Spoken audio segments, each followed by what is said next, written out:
Me llamo James. Tenía 26 años cuando decidí que necesitaba un descanso de absolutamente todo y de todos. No una crisis, no un colapso, nada de eso. Solo apretar el botón de silencio mental a fondo. Así que pensé, ¿por qué no hacer solo una parte del Appalachian Trail, completamente solo? No todo el sendero, obviamente, solo un tramo manejable, como de una semana, empezando cerca de un pueblito llamado Elk Ridge, en Carolina del Norte, por la zona de Hot Springs, y haciendo un bucle que bajaba de nuevo hacia un lugar llamado Blind Hollow. Sonaba lo bastante remoto como para no toparme con turistas, pero lo suficientemente cerca como para poder salirme si algo se ponía raro. No armé ningún drama. Le dije a mi jefe que me iba a tomar unos días libres. Le dejé caer a mi hermana algo vago tipo, «Oye, voy a estar desconectado un tiempo». Y ya. Nada de publicaciones en Instagram, nada de enlaces de GPS, nada de despedidas emocionales. Lo último que quería era que alguien me escribiera cada 2 días preguntándome si ya me había encontrado a mí mismo. No iba por eso. No estaba buscando sanar nada. Estaba cansado. Cansado de verdad.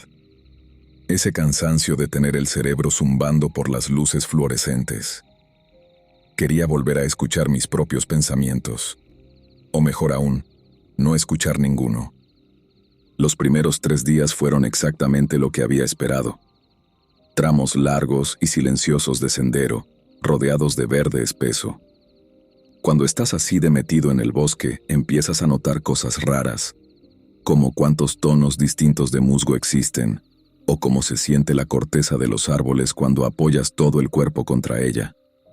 Es como si todo se volviera más nítido. Sentía ese cansancio bueno que solo te da después de caminar todo el día. Las piernas duelen, pero de una forma satisfactoria, como si realmente hubieran servido para algo. Comí esas comidas liofilizadas horribles. Dormí bajo una lona. Filtré agua de los arroyos. Vi ciervos una vez, e incluso alcancé a ver un oso, muy lejos, sobre una cresta. No me miró, y yo no fui a buscar problemas. Fui cuidadoso. Demasiado cuidadoso, la verdad. Colgaba la bolsa de comida todas las noches. Seguridad contra incendios. Perfecta.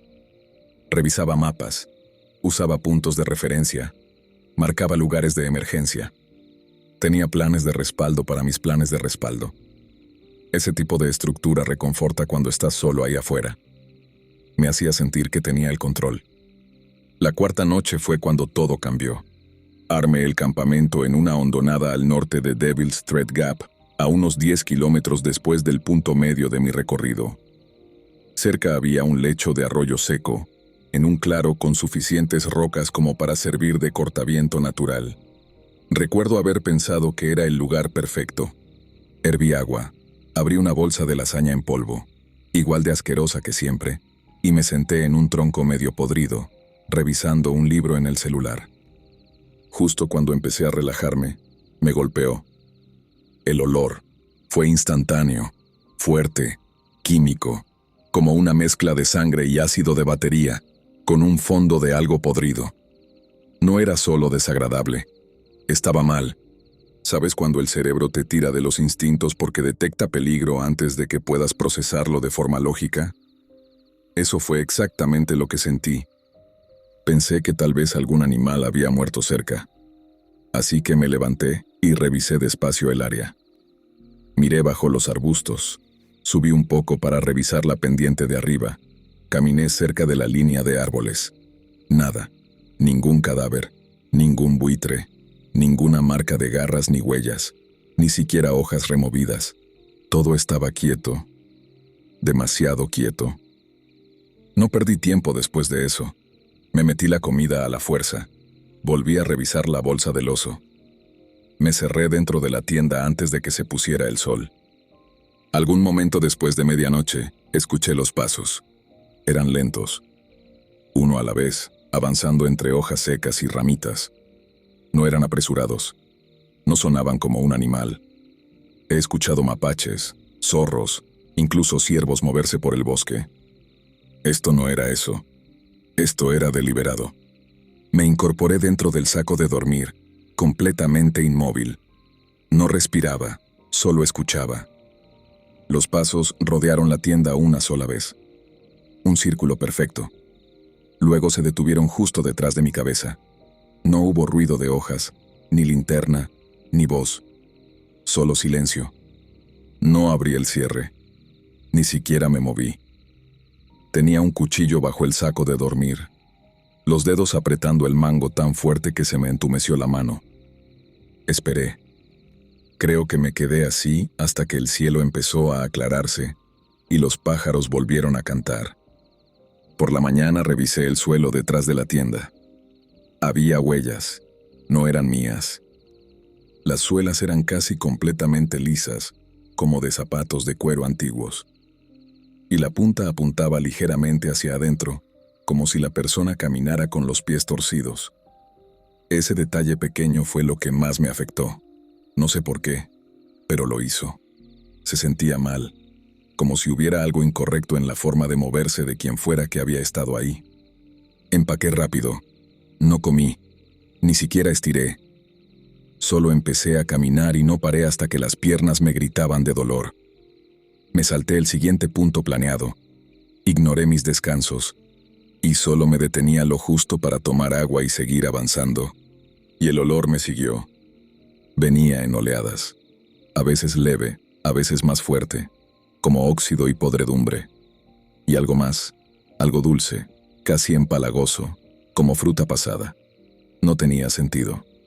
Nada muerto te sigue durante 10 kilómetros. Esa noche encontré un lugar alto, sobre una cresta. Los árboles eran escasos y podía ver en todas direcciones. Pensé que eso me haría sentir más seguro. No fue así. No encendí fuego. No cociné. Me metí en la tienda y sostuve el mismo cuchillo en la mano, como si estuviera pegado a ella. Luego, alrededor de las 2 de la mañana, desperté otra vez. Respiración, lenta, constante, respiración humana. Venía justo desde fuera de la línea de árboles. No se movía, no jadeaba, solo observaba. Entonces comenzaron los pasos de nuevo. Crunch, crunch. Esta vez no rodearon la tienda. Vinieron directo hacia ella.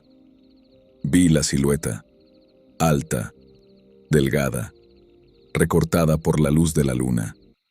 Estaba sosteniendo algo, un palo, no corto, más bien como un bastón, o quizá una vara.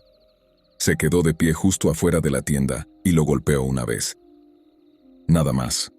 Un solo golpe, como cuando alguien toca con el dedo una ventana. Luego se dio la vuelta y se alejó caminando. El olor se quedó pegado a la tienda mucho después de que se fue. No dormí más. Ni siquiera me senté cuando amaneció. Empaqué en 10 minutos y seguí un atajo que tenía marcado en el mapa. Un camino de mantenimiento que eventualmente llevaba hacia la carretera. Ya por la tarde, casi sin poder mover las piernas, me topé con una vieja cabaña de cazadores. Apenas se sostenía en pie. 3 paredes, medio techo, madera podrida. Me metí solo para recuperar el aliento. Ahí fue cuando vi los grabados. Decenas de nombres tallados en la madera sobre la puerta. Algunos eran solo iniciales. Otros, nombres completos. Todos tenían una fecha. Algunos de hace décadas. Otros más recientes. El más reciente era de 3 días antes. Debajo de ese nombre había un espacio en blanco. No era sutil. Era un hueco evidente, como si estuviera esperando el siguiente. Me senté ahí, todavía con el cuchillo en la mano, el corazón intentando salirse de las costillas. Pasé toda la noche en esa cabaña. No dormí, solo escuché. Cada crujido afuera me hacía pensar que había vuelto, esperando a que anocheciera. Pero no regresó. En cuanto amaneció, salí por el camino. Caminé hasta ver una camioneta de guardabosques. Seguro parecía que había salido de una cueva. El guardabosques me preguntó si estaba bien. Le dije que había visto un oso y que me había desorientado tratando de evitarlo. No insistió. Cuando llegué a casa vendí todo mi equipo. La mochila, los mapas, las botas, incluso el filtro de agua. No he vuelto a hacer senderismo desde entonces.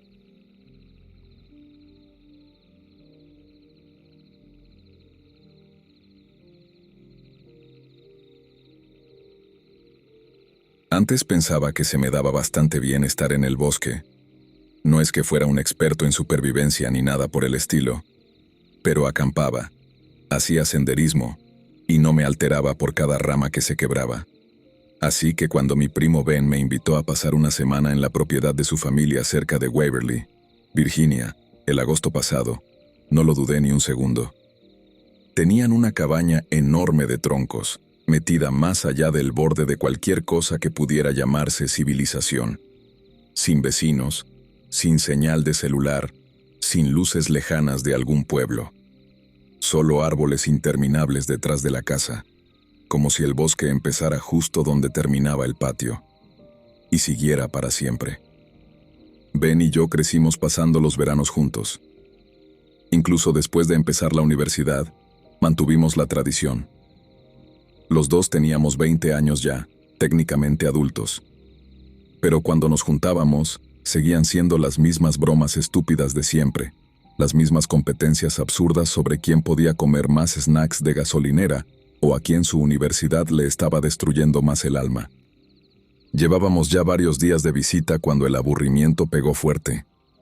Sin wifi, sin chicas, y solo cierta cantidad de Mario Kart que puedes jugar antes de empezar a tener pensamientos existenciales. Fue entonces cuando Ben mencionó la torre de vigilancia contra incendios. «Hay una más arriba, pasando Ridge Point Bluff», dijo, así como al pasar, mientras estábamos a mitad de un almuerzo de sándwiches de queso a la plancha. «Son como 3 millas adentro. Está súper peligrosa, pero sigue en pie. Desde arriba se ve todo el condado». Me quedé con un bocado a medio camino de la boca.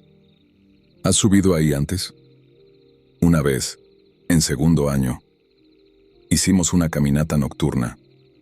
No te voy a mentir, me dio miedo. Pero también fue increíble. Le levanté una ceja. ¿Caminata nocturna por el bosque sin marcar? Sí, eso suena como un no rotundo. Ben se encogió de hombros. Vamos, hombre. Hemos hecho cosas más estúpidas. Traje linternas frontales. Va a estar bueno. Podemos acampar en la plataforma, cocinar algo, hacer todo el ritual de conexión con la naturaleza. Dudé, pero solo un segundo. Tenía razón. Habíamos hecho cosas más estúpidas. Además, no quería ser el tipo que se echaba atrás en algo que sonaba medio épico. Así que empacamos alrededor de las 8:30 de la noche. Ben llevó lo esencial. 2 sacos de dormir baratos, una cocinilla pequeña, ramen instantáneo y una tienda vieja y golpeada, por si acaso. Yo metí 2 linternas, mi encendedor, una botella de agua y el cuchillo plegable que mi tío me regaló cuando me gradué. Solo llevar ese cuchillo ya me hacía sentir un poco mejor al adentrarme en lo desconocido. Salimos justo antes de las 9. El sol ya casi se había puesto, pero todavía quedaba una franja de luz en el cielo, lo suficiente para distinguir formas. El sendero, o lo que Ben decía que era un sendero, empezaba detrás del patio y enseguida se metía en un túnel de árboles. Era angosto, irregular, el tipo de camino que solo existe porque unos cuantos ciervos lo aplastaron con el paso de los años.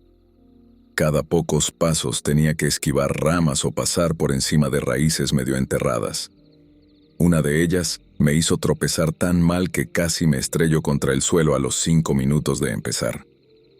«Debí haberme puesto espinilleras», murmuré. Ben solo se rió y siguió caminando. «Bienvenido al gimnasio de la naturaleza». Después de los primeros 15 minutos, casi no hablamos. El bosque era inquietante. No me había dado cuenta de lo acostumbrado que estaba al ruido hasta que noté su ausencia. No había grillos, no había ranas, ni siquiera el zumbido de los mosquitos.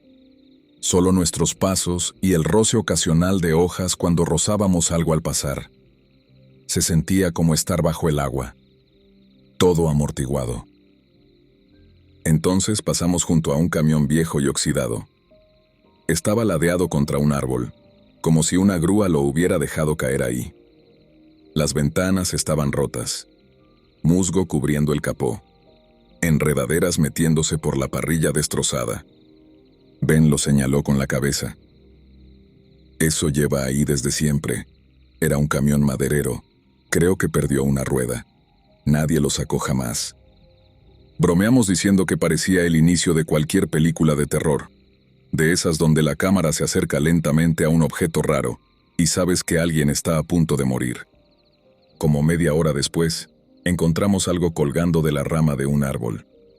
Al principio pensé que era una decoración, como esos móviles hechos con latas que algunas personas cuelgan, pero cuando nos acercamos me di cuenta de que eran huesos, pequeños, probablemente de aves o roedores. Estaban atados entre sí con trozos de cuerda vieja, con algunas plumas sucias amarradas y manchas de pintura roja en los pedazos más grandes. Me quedé mirándolo, sin acercarme más. ¿Qué demonios es esto? Ben entrecerró los ojos. La gente de por aquí deja cosas así. Supuestamente son símbolos de protección, algún tipo de ritual folclórico. Mi papá me contó algo de eso una vez. Brujería de los Apalaches. No me gustó cómo giraba. No había viento, pero se movía lentamente, como si algo invisible lo empujara, observándonos o señalándonos. Seguimos avanzando, y mientras más nos adentrábamos, más sentía que habíamos cruzado a un lugar donde no se suponía que estuviéramos. Cuando por fin vimos la torre de vigilancia, ya había pasado la medianoche. Se alzaba sobre las copas de los árboles como un esqueleto oxidado, vigas de hierro, piezas faltantes. La base estaba rodeada de maleza crecida, y las escaleras claramente no cumplían ningún estándar de seguridad. Algunos escalones faltaban por completo. Otros estaban doblados como latas aplastadas. Miré a Ben. ¿Seguro que esta cosa va a aguantarnos? Él sonrió. Solo hay una forma de saberlo. Subimos despacio, agarrándonos de las barandillas como si estuviéramos trepando un juego infantil.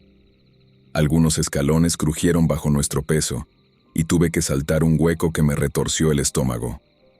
Pero al final llegamos arriba. La plataforma estaba deformada. La rejilla metálica doblada en ángulos extraños. La caseta de arriba, donde antes se sentaban los guardabosques, seguía en pie, pero olía a moho y a algo peor. Tal vez ahora vivía ahí un mapache. No lo comprobamos. En lugar de eso, extendimos los sacos de dormir en la plataforma abierta, cocinamos el ramen y nos quedamos mirando las estrellas. Por un rato, se sintió casi mágico. Sin ruido, sin distracciones. Solo nosotros dos y el cielo. Entonces lo escuché. Un crujido suave abajo, no de ardilla, no de mapache, algo pesado. La linterna de Ben se apagó al instante. «No te muevas», susurró. Los dos nos quedamos congelados. Paso, pausa, paso, pausa. Rodeó la torre una vez. Luego otra. Lento. Deliberado. No hablaba. No había ruidos de hojas como si estuviera buscando algo. Solo esos pasos marcados, midiendo el terreno. No respiraba. El corazón me martillaba en los oídos. Conté los pasos en mi cabeza. 12, 13, 14. Luego, silencio. No sé cuánto tiempo nos quedamos así. Podrían haber sido 10 minutos o una hora. Eventualmente volví a respirar. Me dije que seguramente era algún cazador o senderista que había visto nuestras luces. En algún momento debí quedarme dormido, porque cuando desperté, algo estaba mal. El saco de dormir de Ben estaba vacío, abierto, tal como él lo había dejado. Me incorporé. «¿Ben?» No hubo respuesta. Me levanté y caminé despacio hasta el borde de la plataforma. Alumbré hacia abajo. Había alguien de pie en la base. No era Ben. La cosa era alta, delgada. Los brazos colgaban mal, demasiado largos, como si no supieran dónde debían estar. La cabeza estaba inclinada, no como alguien mirando hacia arriba, sino como si estuviera rota. Todo el cuerpo se veía deformado, estirado. Entonces, escuché la voz de Ben. Venía desde el bosque. «Josh, necesito ayuda». Demasiado clara, sin emoción, como si alguien estuviera reproduciendo un audio. Luego lo dijo otra vez. Exactamente las mismas palabras. Exactamente el mismo tono. «Josh, necesito ayuda». Retrocedí tambaleándome. Las manos me temblaban. Ni siquiera me di cuenta de que ya tenía el cuchillo en la mano. La figura de abajo no se movió. Entonces empezó a trepar. No por las escaleras, por las vigas. Las manos agarrándose de los soportes de hierro, las extremidades doblándose de formas que no tenían sentido, sin ruido, solo movimiento. Me di la vuelta, el corazón desbocado. Las escaleras detrás de mí estaban colapsadas a la mitad. No había escape por ahí. La cosa ya iba a mitad de camino. Entonces lo escuché otra vez. «Josh». Pero esta vez supe que era Ben. Voz real, respiración real detrás de ella. La cosa se detuvo, y luego cayó. Simplemente soltó todo, como si le hubieran cortado los hilos. Corrí al borde. Nada. Había desaparecido. Segundos después, Ben salió corriendo de entre los árboles, la cara pálida, la linterna temblando en su mano. «¡Vámonos!», gritó. «Tenemos que bajar ya». No pensé.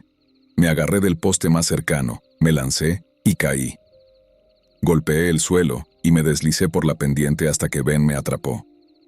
No hablamos, solo corrimos. Atravesamos el bosque como animales. Las ramas nos desgarraban la piel. No sé cuánto tiempo corrimos. Tal vez horas. Llegamos de vuelta cerca del amanecer.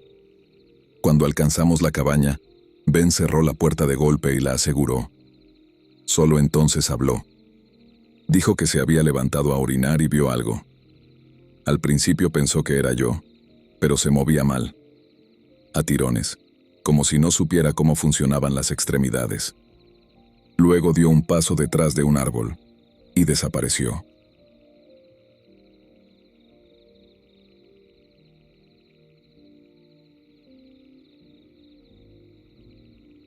Esto pasó hace 3 años, en la frontera entre Virginia Occidental y Virginia. Yo no soy un turista. Crecí cazando y acampando en estas montañas, así que sé perfectamente cómo suena un oso, un puma o un lince. Pero lo que encontré esa noche, eso no tenía ninguna explicación lógica. Estaba trabajando como contratista independiente para una empresa de torres de telefonía. Teníamos que revisar una estación repetidora que estaba en una zona ridículamente remota, cerca de Spruce Knob. El acceso por carretera estaba bloqueado por un derrumbe, así que empaqué mi equipo, mi Glock 20.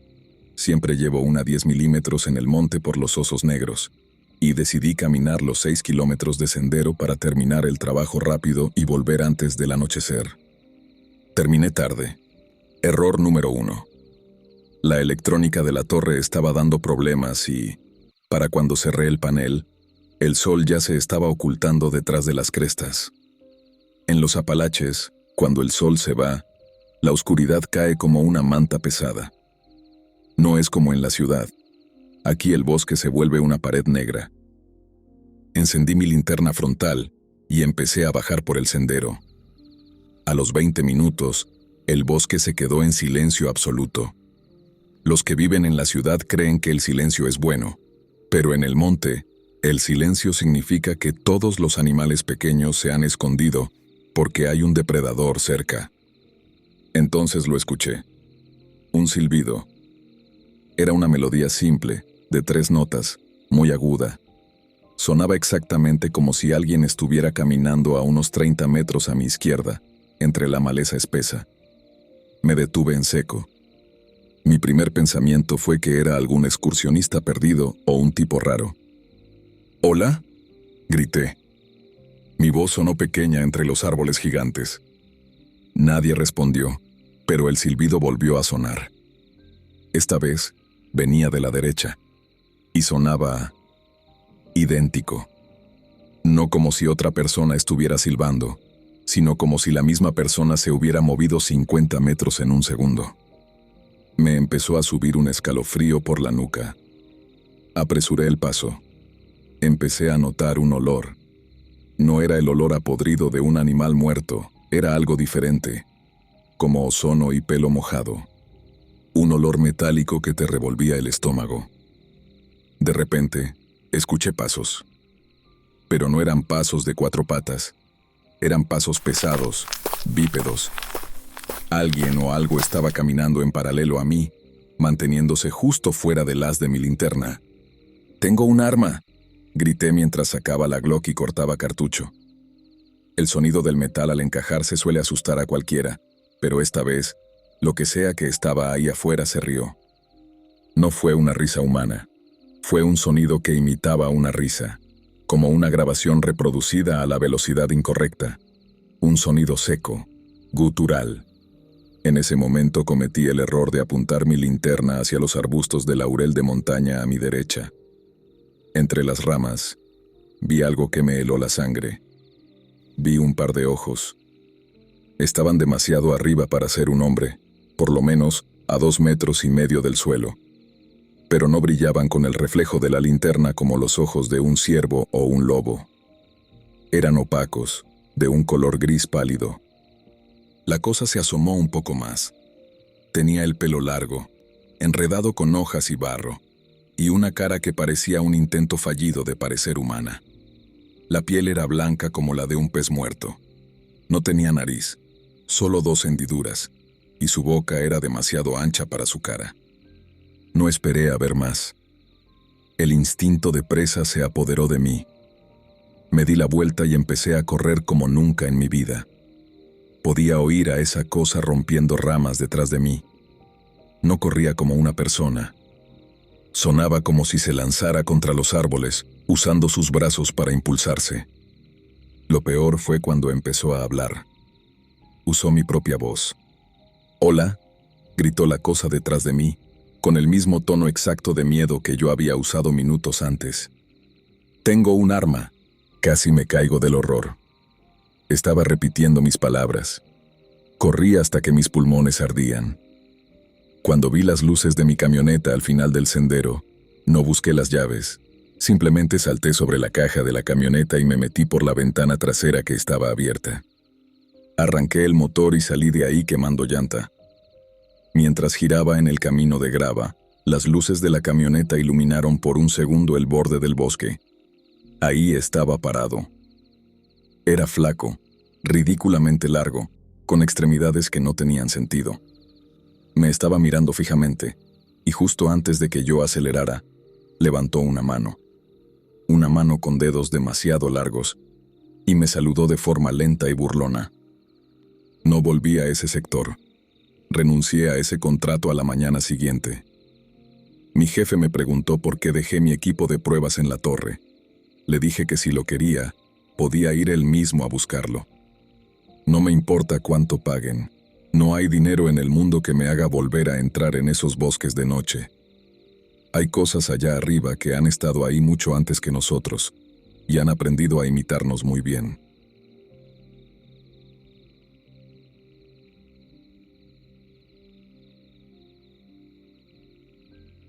Trabajé como técnico de rescate y guardabosques en el área de los Apalaches durante casi 12 años.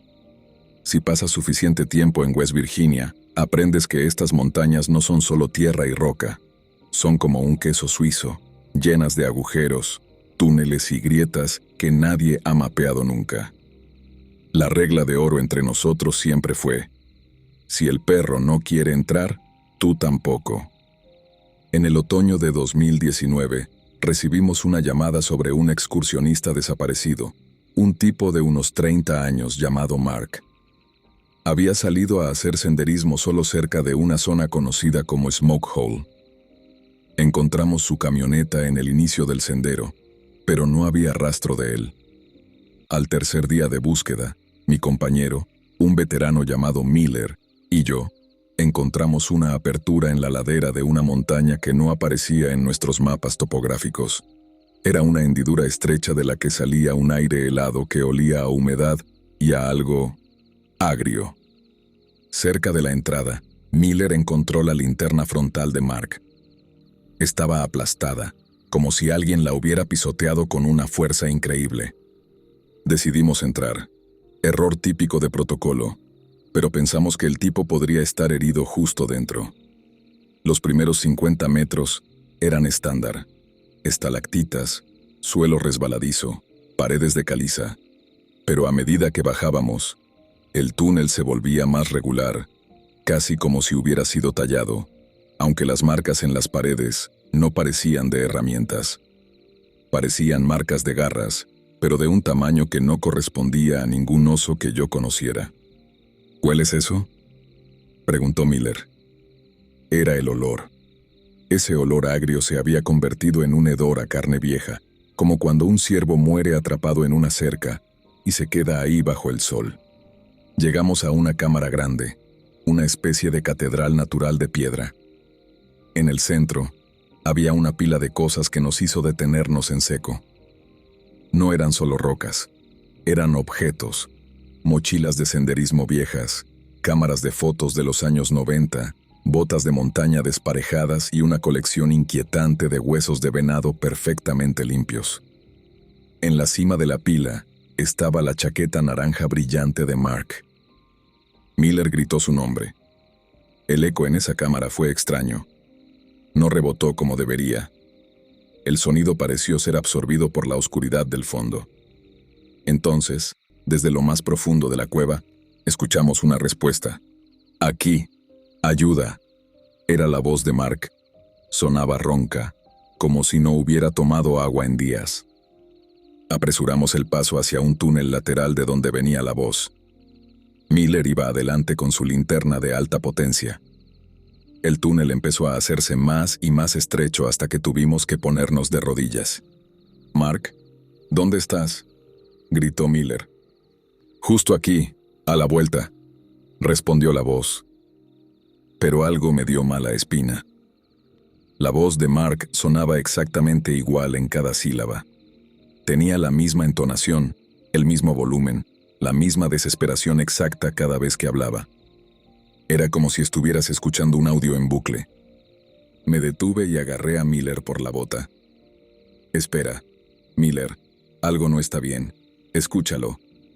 Miller se quedó quieto. Volvió a gritar. «Mark, ¿cuál es el nombre de tu perro?». Hubo un silencio de unos 10 segundos. Un silencio pesado, donde solo escuchábamos nuestra propia respiración. Entonces, la voz respondió desde la oscuridad. Pero esta vez no sonó como Mark. Sonó como un silbido gutural que intentaba formar palabras. «Mark, ¿cuál es el nombre de tu perro?». Miller retrocedió tan rápido que casi me patea la cara. Encendimos las linternas hacia el fondo del túnel estrecho. A unos 6 metros, algo empezó a salir de una grieta en el suelo. No era un hombre. Era algo pálido, casi translúcido, con extremidades que parecían tener demasiadas articulaciones. Se movía de una forma espasmódica, como una araña. No tenía ojos, solo cuencas cubiertas por una fina capa de piel, pero su boca era enorme y estaba llena de hileras de dientes pequeños y afilados. Lo más aterrador es que la cosa estaba usando la ropa de Mark, o lo que quedaba de ella, como si estuviera intentando disfrazarse de él, pero el cuerpo de la criatura era demasiado largo y deforme para que la ropa le quedara bien. Esa cosa soltó un alarido que nos hizo vibrar los dientes y empezó a arrastrarse hacia nosotros por el túnel con una velocidad antinatural. No recuerdo haber salido de la cueva de forma consciente. Sé que Miller disparó su arma un par de veces hacia atrás mientras gateábamos desesperadamente hacia la salida. Sentía que el aire se me escapaba de los pulmones. Podíamos oír a esa cosa justo detrás de nosotros, imitando el sonido de nuestros propios gritos de terror mientras nos perseguía. Salimos a la superficie justo cuando el sol se estaba poniendo. No paramos de correr hasta llegar a la camioneta. Al mirar atrás hacia la entrada de la cueva, vi una mano blanca y delgada apoyada en el borde de la roca, pero la criatura no salió a la luz. Se quedó allí, en las sombras. Reportamos el incidente como un ataque de animal salvaje y dijimos que Mark probablemente había caído en una grieta inaccesible. Nadie nos creyó la historia completa y, sinceramente, no los culpo. Pero Miller pidió el traslado a una oficina en la ciudad esa misma semana, y yo no he vuelto a entrar en una cueva desde entonces. A veces, por la noche, cuando el viento sopla fuerte desde las montañas, juro que puedo escuchar mi propia voz llamándome desde el bosque, preguntándome por qué no volvía a ayudar a Mark. Pero yo sé la verdad. Mark murió en esa cámara de huesos, y lo que sea que vive bajo los Apalaches ahora tiene su voz.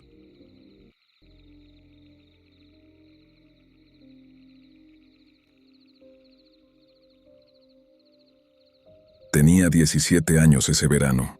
En mi casa todo había explotado. Mis padres estaban constantemente a punto de matarse entre ellos. Daba igual el motivo: dinero, los platos, el volumen de la tele. ¿Quién se había olvidado de comprar más pasta dental? Cualquier cosa mínima terminaba en una pelea enorme. A veces llegaba de la escuela y me quedaba sentado en la entrada, en el coche, esperando a que se calmaran. Pero nunca lo hacían. Una noche, después de una discusión especialmente brutal que terminó con mi papá lanzando una silla, le escribí a mi mamá desde mi cuarto y le dije que necesitaba irme. Ni siquiera preguntó a dónde. Solo respondió: «Está bien, cuídate». Mi tío Travis tenía una cabaña fuera de la red, cerca de Franklin, West Virginia. Ni siquiera aparecía en el GPS. Literalmente en medio de la nada. Solo había estado ahí una vez cuando era niño. La recordaba aburrida, pero tranquila. En ese momento, aburrida y tranquila sonaban como el paraíso. Travis no era una persona cálida. Me recogió en la estación de autobuses en silencio, masticando semillas de girasol y escupiendo las cáscaras dentro de una botella vieja de Gatorade. Cuando llegamos a la cabaña, se veía más pequeña de lo que recordaba. El revestimiento de madera estaba gris. La puerta mosquitera colgaba de una sola bisagra y hacía un golpe seco cada vez que el viento la movía. En el porche había un columpio sostenido por una sola cadena. Por dentro había solo 2 habitaciones y un baño. Una estufa de leña en una esquina. Una cocineta que parecía no haberse limpiado desde la época de Clinton. Todo el lugar olía ligeramente a café viejo y madera quemada. Noté un plato para perro junto al fregadero. Pero no había ningún perro. «Tuvo un chucho hace años», dijo Travis cuando me vio mirarlo. «Murió. El plato sigue ahí». Luego agregó sin mirarme: «No sigas los árboles tallados. No salgas después de que oscurezca. Y no vayas hacia el oeste». Esperé un remate. O una explicación. No hubo ninguna de las dos. Se dio la vuelta, encendió un cigarro, y ahí terminó la conversación. Los días siguientes fueron solo caminar. No tenía señal, y Travis no tenía televisión ni radio, así que exploré. El bosque era espeso, colinas que se convertían en otras colinas, hasta que ya no sabía de qué dirección había venido. A veces me detenía solo para escuchar. Pero no había sonidos reales. No pájaros. No ardillas. Nada moviéndose. Era como si alguien hubiera presionado el botón de silencio. Y empecé a notar huesos. Al principio eran pequeños. Un ave aquí, un conejo allá. Luego un mapache con la caja torácica expuesta. Siempre secos, siempre limpios. Como si algo los hubiera devorado con cuidado y luego acomodado justo al costado del sendero. Después de un tiempo, dejé de mirarlos con atención. Pero los grabados, esos sí me afectaron. Árboles al azar tenían símbolos tallados profundamente en la corteza. No iniciales, no corazones de Tom más Becky. Cosas raras. Triángulos superpuestos, líneas finas como patas de araña, círculos dentro de círculos. Uno tenía lo que parecían dos figuras de palitos tomándose de la mano, pero sus cabezas eran X. Algunos estaban rodeados de huellas de manos negras, del tamaño de las de un niño de 5 años. Y lo peor era que se movían. Veía uno en un árbol durante una caminata, volvía al día siguiente y ya no estaba, o aparecía en otro árbol completamente distinto. Finalmente lo mencioné. ¿Qué significan los símbolos? Le pregunté durante una cena de huevos con pan tostado que Travis quemó a propósito. Ni levantó la vista. No toques, no sigas, no preguntes otra vez.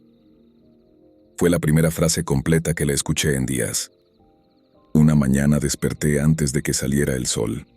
Simplemente no podía dormir. Pensé en ir más lejos de lo normal. Metí un poco de carne seca y una linterna en la mochila y tomé un sendero angosto que no había notado antes. Descendía entre dos árboles completamente muertos, como si se hubieran quemado desde dentro. El camino se curvaba de una forma extraña, como si intentara llevarme en círculos, pero sin hacerlo del todo. Luego se abrió en un claro. En el centro había un círculo de piedras, no colocadas al azar, espaciadas de forma pareja, perfectamente redondo, tal vez de unos 6 metros de diámetro. Dentro del círculo no había nada, ni hojas, ni pasto, ni siquiera insectos, solo tierra dura y compactada. Y en el centro, un tocón de árbol.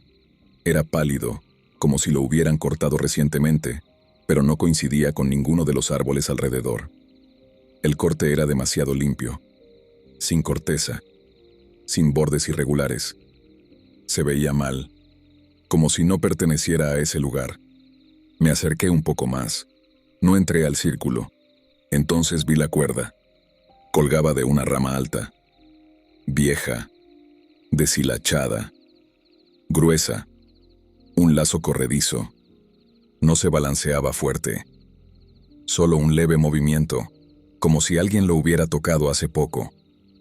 Me dije que había sido el viento, pero no había ni una brisa. Me di la vuelta, y alguien estaba ahí, a unos 3 metros de mí. No llevaba zapatos. La piel parecía carne seca al sol. La camisa estaba manchada de oscuro en el cuello y bajando por el pecho. Las costillas sobresalían como un adorno de Halloween. Los ojos eran lo peor. Pálidos, sin parpadear, demasiado abiertos. No respiraba por la boca. Olfateaba, inhalaciones profundas y lentas, tan fuertes que podía oírlas vibrar en su pecho. El cabello le colgaba en mechones grasos a ambos lados de la cara. Y sus pies no estaban sobre el musgo. Estaban dentro de él, hundidos, los dedos enterrados en la tierra. Lo único que atiné a decir fue, «Perdón». No grité, no corrí de inmediato. Solo me disculpé, como si hubiera entrado al baño equivocado. Levantó una mano y señaló el tocón. Ahí fue cuando salí corriendo. Corrí como nunca en mi vida. Me golpeé la cara contra ramas. Me abrí las palmas contra las piedras. En un punto resbalé por una colina y caí de costado con tanta fuerza que pensé que me había roto una costilla. La mochila se rasgó. La carne seca se perdió. La linterna quedó en algún lugar atrás. No me importó. Me levanté como pude y seguí corriendo. El bosque se sentía distinto, más grande. No encontraba nada familiar. Los árboles se inclinaban en ángulos extraños, como si se hubieran torcido mientras no miraba. Escuchaba pájaros, y luego silencio. Agua, y luego silencio. Siempre lo justo para hacerme dudar de lo que acababa de oír. Cuando por fin tropecé de vuelta al claro cerca de la cabaña, el sol ya casi se había puesto. La camisa hecha jirones. Las rodillas sangrando. Tierra entre los dientes. Travis me estaba esperando en el porche, con su escopeta. No apuntándola, solo sosteniéndola. como siempre. ¿Qué? Dijo. Me miró un segundo y agregó. Entraste en el círculo equivocado. ¿Cómo lo sabes? Pregunté. No respondió. Esa noche no hablamos. Él se sentó afuera. Yo me senté en el sofá. Alrededor de la 1 de la mañana, empecé a escuchar los pasos. No cerca, en el borde del bosque. Zancadas largas y lentas, hojas secas crujiendo, ramitas rompiéndose, como si lo hicieran a propósito. Entonces llegó la voz. Mason, susurró. Me puse de pie. Sonaba exactamente como mi mamá. El mismo tono que usaba cuando no encontraba las llaves. Mason, ayúdame. Estoy perdida. Caminé hacia la ventana. Travis estiró el brazo y me agarró la muñeca con fuerza. Negó con la cabeza una sola vez. No dijo nada. Por favor, dijo la voz. Mason, te necesito. Era la voz de mi mamá, pero alargada, como una grabación reproduciéndose en un altavoz roto. Abrí la boca para decir algo. Travis me tapó la boca con la mano. Nos quedamos así toda la noche. La voz rodeó la cabaña, cambiando de lado, como si buscara una forma de entrar. Al amanecer, se detuvo. Cuando revisamos el suelo, había huellas. Pies descalzos, los dedos muy abiertos. Rodeaban la cabaña. Se detenían justo debajo de mi ventana y luego desaparecían. No había rastro de salida. Empaqué esa misma tarde. No hablé mucho. Travis tampoco. Me llevó a la estación de autobuses. Justo antes de que bajara, dijo, «Tuviste suerte», y se fue. Nunca les conté a mis padres lo que realmente pasó. Dije que me dio nostalgia. No pidieron detalles. Pasaron 10 años. Me mudé 2 veces. Conseguí un trabajo decente en Richmond. La vida se acomodó en algo que se sentía normal. La cabaña, el bosque, se quedaron en el fondo de mi mente, como un sueño del que no estás seguro si de verdad ocurrió.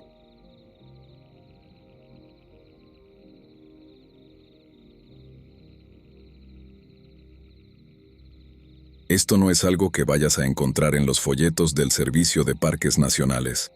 He trabajado como técnico de mantenimiento de senderos durante casi una década. Y si algo aprendes en los Apalaches, es que hay zonas marcadas y zonas no oficiales. Las zonas no oficiales son lugares donde los GPS fallan. Las brújulas giran locas por los depósitos de hierro y, sobre todo, donde no eres bienvenido. En el verano de 2021, me enviaron a una sección remota cerca de la frontera con Carolina del Norte para evaluar los daños de una tormenta en un refugio de madera. Tenía que pasar la noche allí solo para empezar temprano al día siguiente. No me molestaba. Me gusta la soledad, o eso creía. Llegué al refugio a eso de las 4 de la tarde. Noté algo raro de inmediato. Alguien había dejado ofrendas en los postes del refugio. Eran pequeñas figuras hechas de ramas de sauce y huesos de pájaro, atadas con lo que parecía ser cabello humano, negro y grueso. Pensé que serían algunos chicos haciendo tonterías de brujería, así que las arranqué y las tiré al bosque. Ese fue mi primer error. En estas montañas, si encuentras una marca de propiedad, la dejas en paz. Mientras preparaba mi cena en el hornillo portátil, el bosque se puso pesado. No silencioso, sino pesado. Empecé a escuchar ruidos de comunicación, pero no eran palabras. Eran chasquidos de lengua y silbidos cortos, como los que usas para llamar a un perro, pero venían de 3 direcciones diferentes en las crestas de arriba. «Es propiedad federal», grité pensando que eran cazadores furtivos. «Tengo radio y estoy en contacto con la central». «¡Mentira! En ese hoyo no había señal de radio ni de nada». Los chasquidos se detuvieron. Entonces, escuché un sonido que me revolvió el estómago. El llanto de un bebé. Era un llanto agudo, desesperado. que venía de unos matorrales de rododendros a unos 20 metros. Mi instinto de protección se activó antes que mi sentido común. Agarré mi linterna y caminé hacia el ruido. ¿Hay alguien ahí? Iluminé los arbustos. El llanto se cortó en seco. Lo que vi no era un bebé, era un hombre, o lo que quedaba de uno. Estaba acuclillado, completamente desnudo a pesar de que la temperatura estaba bajando. Su piel era de un tono grisáceo, como si nunca le diera el sol, y estaba cubierta de llagas y cicatrices. Pero lo que más me impactó fue su cara. Tenía los ojos extremadamente juntos y la mandíbula tan desalineada que sus dientes inferiores le perforaban el labio superior. No me miró con miedo. Me miró como un carnicero mira a una vaca. De repente, otro sonido vino desde el techo del refugio, detrás de mí. Un golpe seco. Me di la vuelta y vi a otro de ellos. Era una mujer, con el pelo enredado hasta la cintura, sosteniendo una piedra del tamaño de un melón. Se movían con una agilidad que no parece humana. No caminan, se deslizan por el terreno como si sus articulaciones fueran de goma.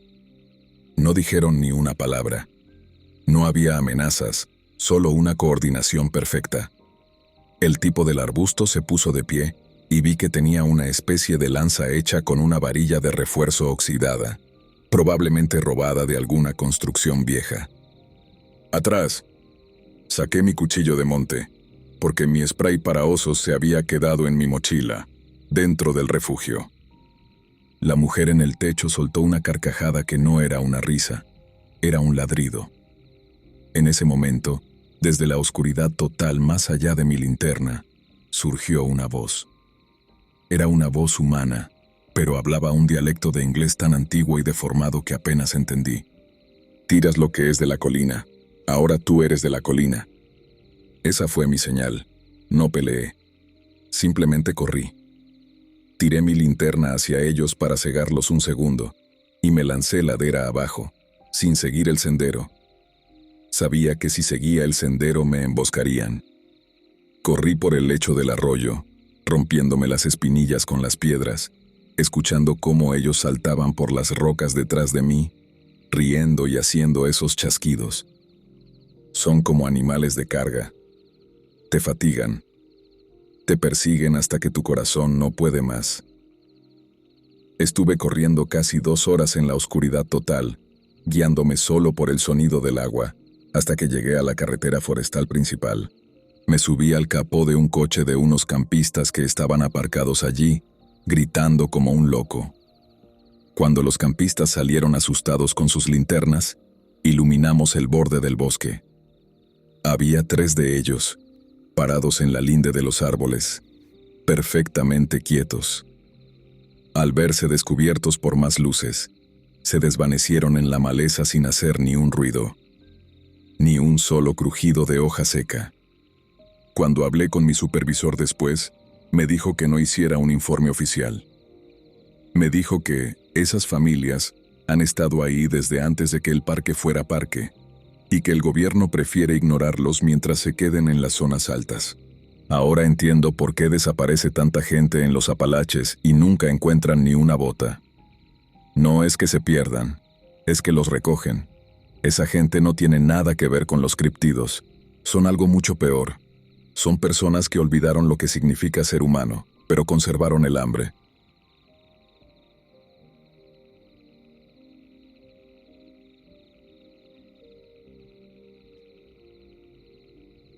Tenía 23 años la primera vez que intenté acampar solo en las Blue Ridge. Ya había hecho muchas caminatas de fin de semana antes, casi siempre con amigos, normalmente cerca de casa. Excursiones de un día, o a lo sumo, una noche con fogata, unas cervezas y demasiados malvaviscos. Pero esas salidas siempre eran mitad sendero y mitad convivencia. Esta vez era distinto. Venía de una ruptura complicada y acababa de renunciar a un trabajo que odiaba. Y, siendo honesto, me sentía estancado. Les decía a todos que solo necesitaba un descanso, pero creo que en el fondo estaba tratando de demostrarme que podía estar completamente solo. 4 días. sin señal, sin distracciones, solo yo, mi equipo y lo que hubiera ahí afuera. El lugar que elegí quedaba fuera de un sitio diminuto llamado Ledger's Gap. Apenas aparece en el mapa, como si alguien lo hubiera escrito mal y nadie se hubiera molestado en corregirlo. Lo vi mencionado en un foro de senderistas. Un tipo mayor decía que era tranquilo y que nunca se llenaba. Eso era todo el atractivo. Manejé hasta allá con el coche ya empacado y listo. Dejé el teléfono en modo avión, le dije a mi hermana a dónde iba y llevé un mapa impreso de la estación de guardabosques, por si acaso. Nada de GPS, nada de redes sociales. Incluso viajé ligero, lo básico. Tienda, filtro de agua, unas cuantas comidas liofilizadas, mi cuchillo, un botiquín pequeño y una novela de misterio de bolsillo que llevaba un año juntando polvo. Cuando paré a cargar gasolina justo afuera de Ledger's Gap, le pregunté al empleado si el Firebrush Trail seguía accesible. Ni siquiera levantó la vista del mostrador. Solo asintió una vez y murmuró: «Sí, siempre está abierto». Sin sonrisa, sin advertencia, ni siquiera un «ten cuidado». La vibra era rara, pero lo atribuí a la incomodidad típica de los pueblos pequeños. Pagué una botella de agua y seguí mi camino. La entrada del sendero era básicamente un parche de grava al lado de una curva de la carretera.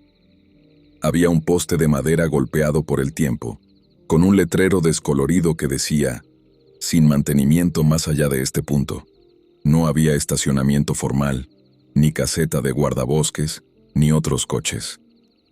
Parecía el tipo de lugar que la gente olvida que existe. Cerré el coche, ajusté las correas de la mochila y entré al sendero. Los primeros kilómetros fueron hermosos.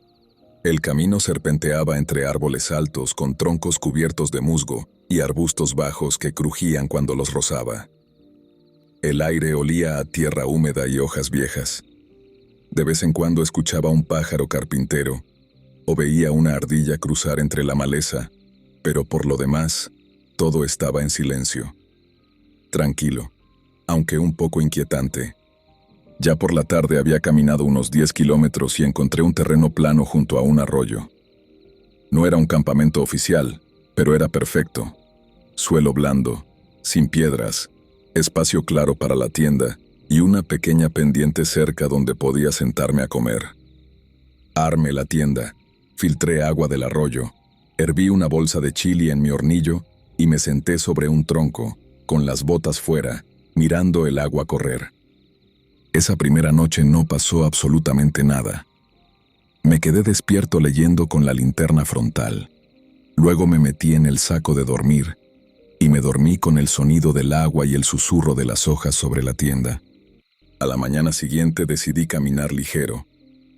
En el mapa había un mirador rocoso, a unos 3 kilómetros más arriba por la cresta. Dejé la tienda y el equipo, y solo llevé una mochila pequeña con snacks, agua y el mapa.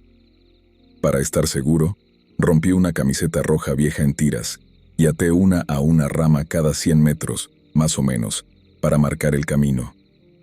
Nada elaborado. Nudos rápidos, solo para no perderme. La subida fue tranquila y no me crucé con una sola persona. El sendero se volvió más angosto y empinado conforme me acercaba al mirador, pero al final encontré la repisa de roca que describía el mapa. La vista era impresionante. Capas y capas de verde extendiéndose en todas direcciones, las copas de los árboles fundiéndose en un solo muro continuo. Me senté en una roca, saqué granola y carne seca, y escuché. Nada de autos, nada de voces, nada de aviones, solo viento, hojas y el sonido de mi propia masticación. Me quedé ahí quizá media hora antes de regresar. Eran alrededor de las 2 cuando volví a mi campamento, y ahí fue cuando lo vi. A unos 6 metros de mi tienda, atada a una rama a la altura de los hombros, había una tira de tela roja. El mismo color. La misma tela. Pero no era una de las mías. Me acerqué y de inmediato noté que el nudo era distinto. Más apretado, más intencional. Los míos eran simples bucles rápidos. Este parecía hecho por alguien con práctica. La tira también estaba más oscura, como si se hubiera mojado o arrastrado por la tierra. Me quedé ahí parado un buen rato, mirándola, tratando de convencerme de que quizá yo la había atado y lo había olvidado. Pero no tenía sentido. Ni siquiera había pasado por esa parte del campamento durante la caminata. El último marcador lo había puesto muy arriba en la cresta. Revisé todos mis marcadores originales. Volví a recorrer el inicio del sendero hacia el mirador. Todos seguían ahí. Esa tira no encajaba con el patrón. No estaba ahí esa mañana. Esa noche no cené. Me cerré dentro de la tienda en cuanto se puso el sol, con el cuchillo al alcance, y me quedé escuchando. Cada crujido afuera sonaba más fuerte de lo normal. Cada cambio de viento me hacía sobresaltarme. Pero nada llegó. Nadie tocó la tienda. Dormí muy poco. Por la mañana ya había tomado una decisión. El mapa de los guardabosques mencionaba un refugio primitivo, una cabaña, a unos 13 kilómetros más adentro del bosque. Pensé que, si alguien estaba jugando conmigo, no esperaría que me internara todavía más. La cabaña tenía 4 paredes, quizá incluso una cerradura, y con suerte una radio vieja de guardabosques. Empaqué solo lo necesario y salí temprano. Después de unas 2 horas, el bosque empezó a sentirse distinto. No exactamente amenazante, solo quieto, como si todo hubiera quedado en silencio absoluto. Los pájaros se callaron. Incluso mis propios pasos sonaban más apagados. Entonces lo escuché. Movimiento adelante, pasos rápidos, ligeros, demasiado suaves para ser un venado, demasiado fluidos para un mapache. Me detuve y llamé. ¿Hola? Nada. El sendero se dividía unos 50 metros más adelante. A la izquierda subía con fuerza por una cresta. A la derecha descendía hacia una parte más densa del valle. Me quedé ahí, tratando de decidir qué camino indicaba el mapa. Entonces lo vi. En una rama, justo por el sendero de la izquierda, había otra tira de tela roja. El mismo nudo que la de mi campamento. La misma colocación. No lo dudé. Giré a la derecha y seguí avanzando. No volví a detenerme. No revisé el mapa. Solo quería paredes a mi alrededor. El refugio apenas se mantenía en pie. Una choza de madera de una sola habitación, con un techo de lámina abollado y una puerta torcida que chilló cuando la abrí. Por dentro olía a humo viejo y excremento de roedores. Había un estante con una lata oxidada de frijoles, una escoba rota y un montón de hojas en una esquina. Pero tenía un cerrojo en la puerta y una pared sólida donde apoyarme. Me encerré, encendí una vela y me senté con la espalda contra la pared, cuchillo en mano. No leí. No comí. Solo escuché. Algún tiempo después de la medianoche, lo oí. 2 golpes lentos en la pared exterior. No viento. No ramas. Nudillos. Contuve la respiración. Unos minutos después, la puerta crujió apenas, lo suficiente para oír la madera tensarse, como si alguien hubiera apoyado su peso contra ella, y luego se hubiera apartado. Eso fue todo. Esperé durante horas. No pasó nada más. Cuando el cielo empezó a aclararse, metí todo en la mochila y salí corriendo. No me detuve a amarrarme bien las botas. No comí. Corrí casi 16 kilómetros seguidos, sin mirar mucho el sendero. Cuando llegué al inicio del camino, mi coche seguía ahí.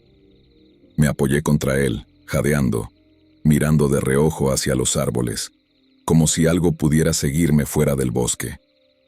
Mientras me incorporaba a la carretera, pasé junto al viejo letrero de bienvenida de Ledger's Gap, clavado en el poste al que apenas había prestado atención cuando llegué por primera vez.